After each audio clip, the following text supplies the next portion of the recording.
એવું કીધેલું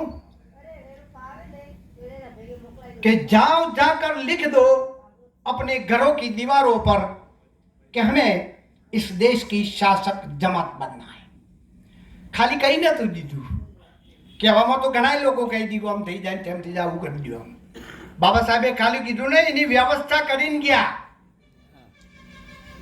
બાબા સાહેબ એક એવી વ્યવસ્થા કરીને ગયા મતની વોટ. પણ એક તો પહેલા તો આપણે ગુજરાતીઓ હોવા છતાં આપણને મત એટલે હું જ ખબર જ નહીં. પહેલા કાગળ મતતા સિક્કો મારીને નાખી દેવા. એટલે પહેલા તો ક્લિયરિટી અંગાથી સમજી લઈએ કે મત એટલે શું. મતનો સીધો શર્ટ ગુજરાતી સમાનાર્થી શબ્દ થાય અભિપ્રાય. મત એટલે અભિપ્રાય. કાગળનો સિક્કો મારવો નહીં એટલાથી આગળ વધ્યા જ નહીં ભણેલા લોકોએ. અભિપ્રાયનો બીજો એક મતલબ છે કે મંતવ્ય. આટલું ક્લિયર થાય ને તો મતની કિંમતની એ ખબર પડે. પણ આટલી ખબર જ નહીં. તમે 1000 ભણેલા લોકો ભેગા કરો આવો બેઠા ના સિવાય ના આવો અને તમે કહો મત એટલે હું ખબર જ નહીં. તો મત એટલે અભિપ્રાય મંતવ્ય. હવે એને સરળ શબ્દોમાં મારે સમજાવું તમને. ડોક્ટર વિજય ડાભી સાહેબનું સ્વાગત છે. Welcome sir. કે આપણે ત્યાં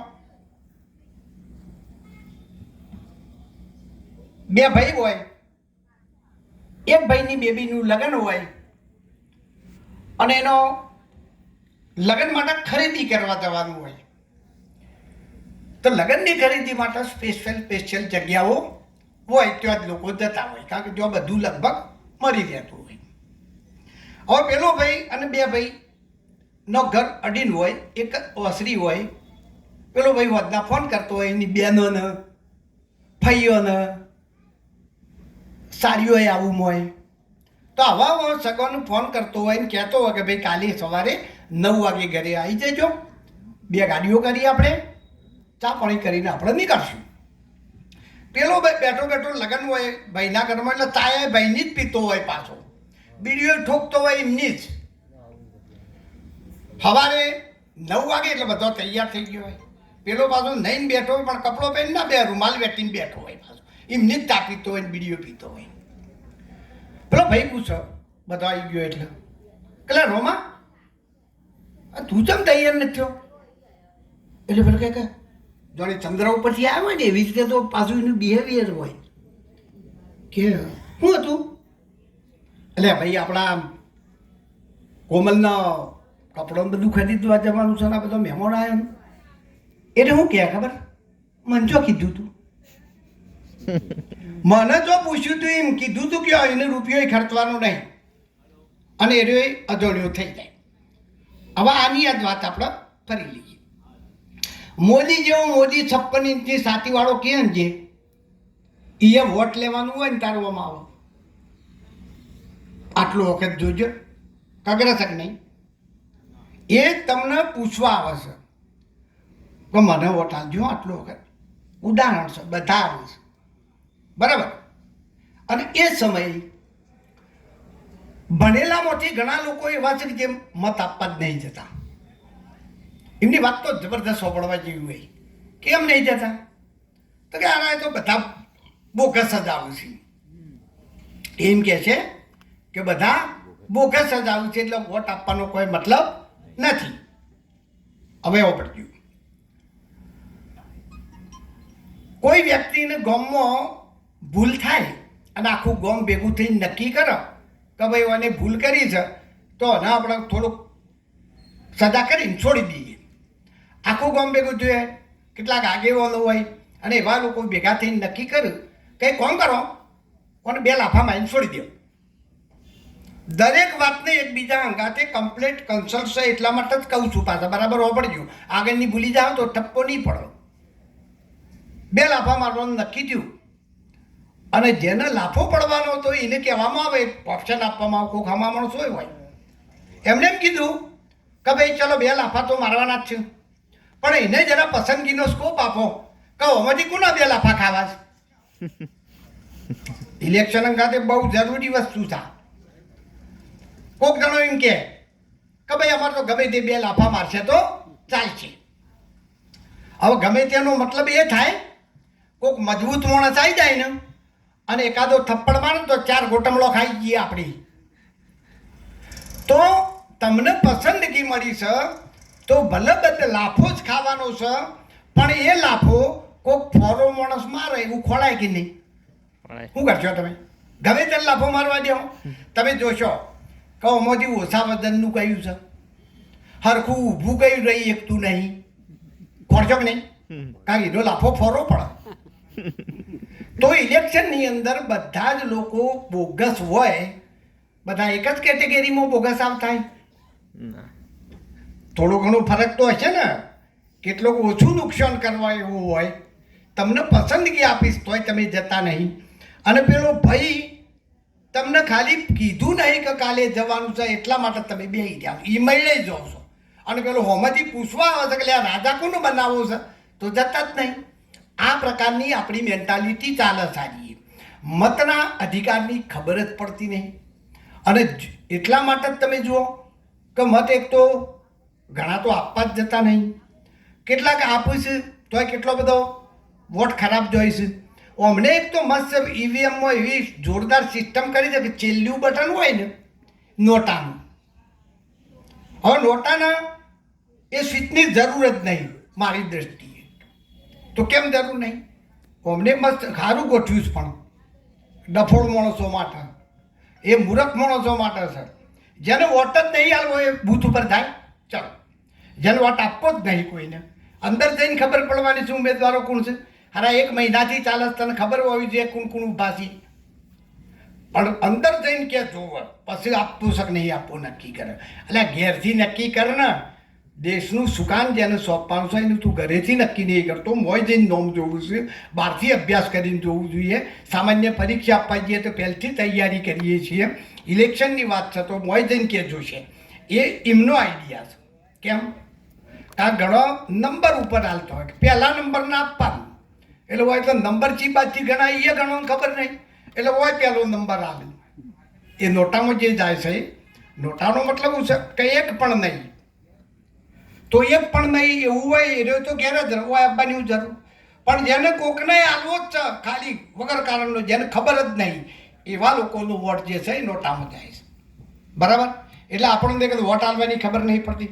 એક પણ પાર્ટી હજુ સુધી મેં એવી નથી જોઈ કે જે મતના અધિકારનું મહત્ત્વ સમજાવતી હોય કે મત તમારે આપવાનું છે, કઈ રીતે આપવાનું છે અને એનું શું મહત્ત્વ છે એ નથી સમજાયું. એટલે જ અને વસ્તી વધારે આપણી છે એટલે જ પહેલાં સમજાવતા નહીં.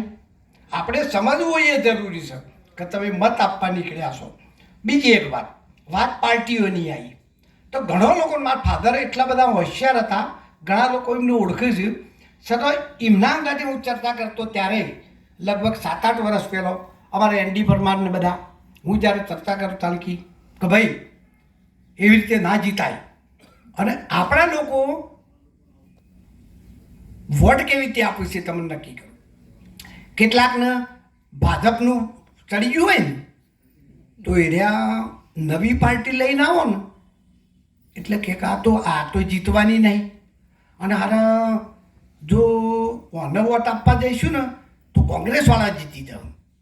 અને કોંગ્રેસમાં મોનવાવાળો જે રહ્યો હોય એ મોનતો નહીં, પણ બીજેપી વાળા બહુ ખતરનાક છે, મર્ડર કરી નાખશે. કેટલા વર્ષોથી કરે છે, 30 વર્ષથી હોય કેટલા જણનો મર્ડર કરે, પહેલાંય કરતા હતા, હાલે થાય છે. બરાબર? પણ આપણો ડર કયો કે આપણે જો નવી પાર્ટી લાવશું તો જીતવાની તો સદ નહીં, અને ભાજપવાળા જીતી જાય.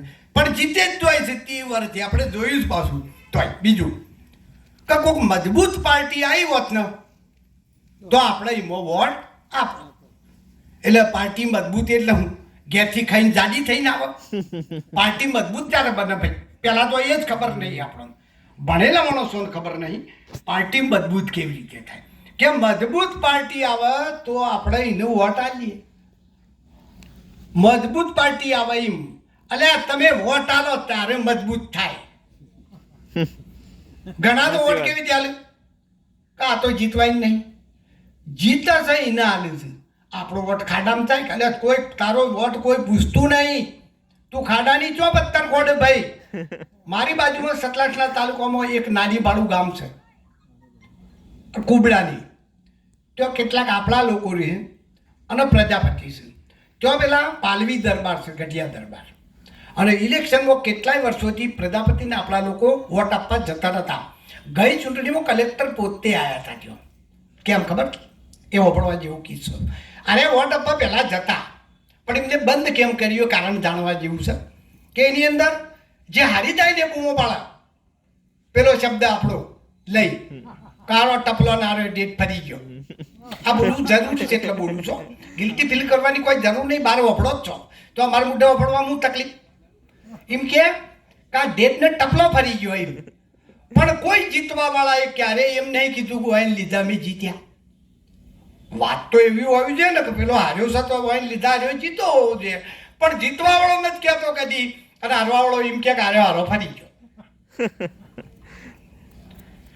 તો અહીંયા એક તો સૌથી પહેલાં સમજ જો વિકસાવવી હોય તમારે, તો સમજ આપણે એ જ વિકસાવવાની છે કે વોટ કેવી રીતે કરાય. એક છોકરી છોકરાનું સગું કરવા માટે આપણે કેટલી બધી તકેદારી રાખીએ છીએ, કેટલી બધી જગ્યાએથી આપણે પૂછીએ છીએ, એની બધી મેટર આપણે લઈએ છીએ. હોય તો મૂકી દીધા પાટણમાં લીલાધર વાઘેલા, ખોશીએ ખાઈ એકતા નતા તારે મૂકેલા છો. ખોશી ખાવાની તાકાત નથી. 2 મિનિટ. અને લીલાધર વાઘેલા આવીને ખોખ બોલે એટલે આપણે તાળીઓ પાડીએ. કલાક પહેલાં તો પલોટીઓ મારીને બેસી ગયા હોય. લીલાધર વાઘેલા નોમ સિવાયનો કોઈ બાયોડેટા કોઈને ખબર ના હોય. પૂછવાનું જ નહીં, પૂછવું ના જોઈએ.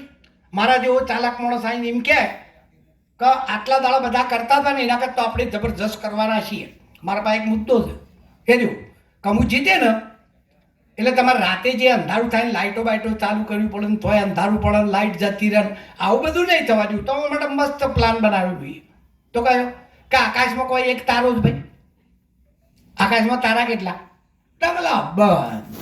એમાંથી એકાદો તારો આપણે સવારે અરે રાત્રે દાડો હાથમાં ને એટલે આપણે નેચો લાવી દઉં. અજવાળું ઉજવાળું થાય કે ના? તો નીચે લાવી દેવું. તમારે કરંટ લાગવાનો પ્રોબ્લેમ નહીં, તમારે બીજું અંધારો બંધારાનો પ્રોબ્લેમ નહીં, બરાબર? તો આપણે નેચે લાવી દેવું એટલે બધા તારીઓ પડે. જબરજસ્ત કોમ થાય છો ભાઈ. એટલે આપણે વિચાર તો ખરો કઈ તારો લાવે છે એ પહેલો કયા નંબરનો તારો લાવવાનો છે. કારણ કે આપણો તારો હાર્યો છે ને એ 15 કરોડ કિલોમીટર દૂર છે, તો બીજો તો એનાથી આગો છે ને. હા, તો એ તારો કયા નંબરનો લાવવાનો છે, કેટલા સુધી દૂર લાવવાનો છું, સવારે પાછો મૂકી આવવાનો છે કે ના, ચોક વધારે નજીક આવી જાય તો બળીએ જઈએ ને. પાછો મૂકવાની હું વ્યવસ્થા છે આપણે પૂછતા જ નહીં. કહેવાનું ઘણું બધું છે, વાત સમજવાની છે. પોતે જ બુદ્ધે કીધું એવી રીતે અપદીપો ભવ, પોતાની રીતે વિચારશો તો જ બીડાવશે. સોંભળવા માટે આ બધી જગ્યાઓ સોંભળવાની.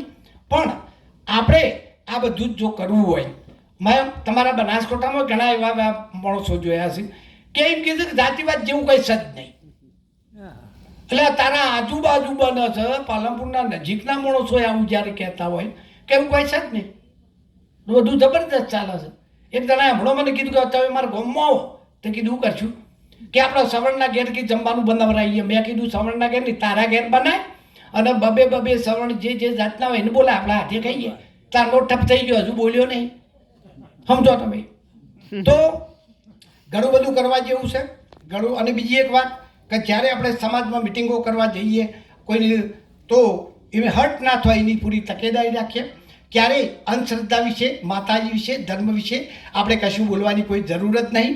તમારે ફક્ત ને ફક્ત આપણા જે મૂળ પ્રશ્નો રહ્યા રાષ્ટ્ર લેવલે એની જ ચર્ચાઓ કરીએ તો સારું પરિણામ મળશે. જય ભીમ, નવ ભૂટાન.